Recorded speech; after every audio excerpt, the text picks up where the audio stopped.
Hello, good morning student. आज मैं आपको क्लास 6 के बच्चे आज मैं आपको हिंदी व्याकरण में एक चैप्टर पढ़ाने जा रहा हूँ। इस चैप्टर का नाम है वाच्य, अंग्रेजी में जिसको हम वॉइस के नाम से जानते हैं। इसको मैं आज आपको बताने जा रहा हूँ कि यह वाच्य क्या है।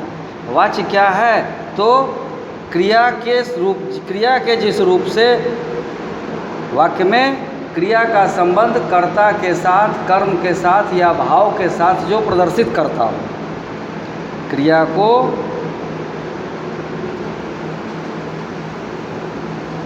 का वह रूप जो वाक्य में कर्ता, कर्म या भाव के साथ प्रदर्शित करता हो उसे वाच्य कहते हैं। अब देखिए, अब इसमें थोड़ा टेढ़ा सा इसका परिभाषा लगता है कि वह क्रिया का वह रूप जो वाक्य में कर्ता, कर्म या भाव के साथ प्रदर्शित करता हो। तो इसके लिए हमें 3 चीज़ को जानना जरूरी है।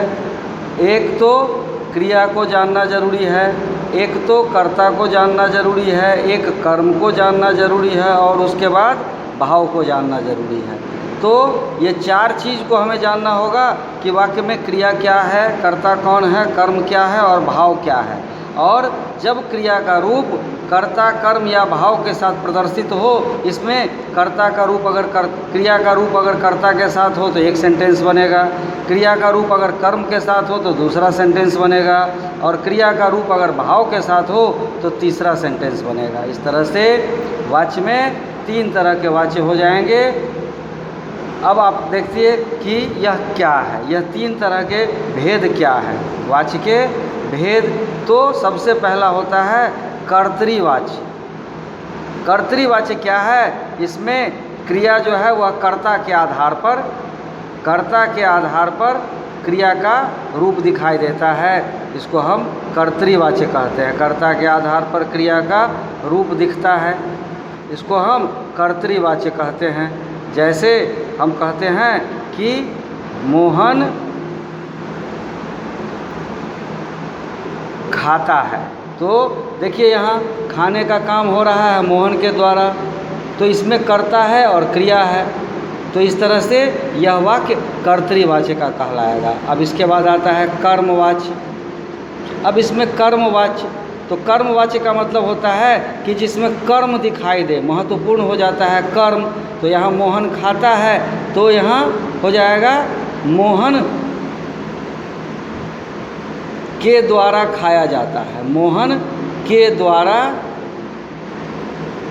खाया जाता है। अब देखिए यहाँ क्या है, एक कर्म किया उसने, मोहन ने कर्म किया। क्या कर्म किया? तो खाने का कर्म किया। इसलिए यह कर्मवाच्य हो जाता है कि मोहन के द्वारा खाया जाता है। कर्तृवाच्य में हो जाएगा मोहन खाता है और कर्मवाच्य में हो जाएगा मोहन के द्वारा खाया जाता है। इसमें यह संज्ञा के बाद या कर्ता के बाद कारक की विभक्ति आ जाती है और क्रिया के पहले यह विभक्ति का प्रयोग किया जाता है, यह कर्मवाच्य हो जाता है। और इसके बाद तीसरा हो जाता है भाववाच्य। यह भाववाच्य क्या है? तो जिसमें भाव प्रदर्शित हो। भाव का मतलब फीलिंग्स आता हो, कर्म दिखता नहीं हो, फीलिंग्स आता हो। किसी चीज़ को सिर्फ आप महसूस करते हो तब भाव बनते हैं। अब जैसे तो और ये भाववाच्य जो है वह अधिकतर भाववाच्य निषेधात्मक होता है। क्या होता है? निषेधात्मक होता है। निषेधात्मक का मतलब जिसमें नहीं की मात्रा नहीं लगा हुआ होता है। तो इसका अब इसी सेंटेंस का हम अगर बनाएंगे भाववाच्य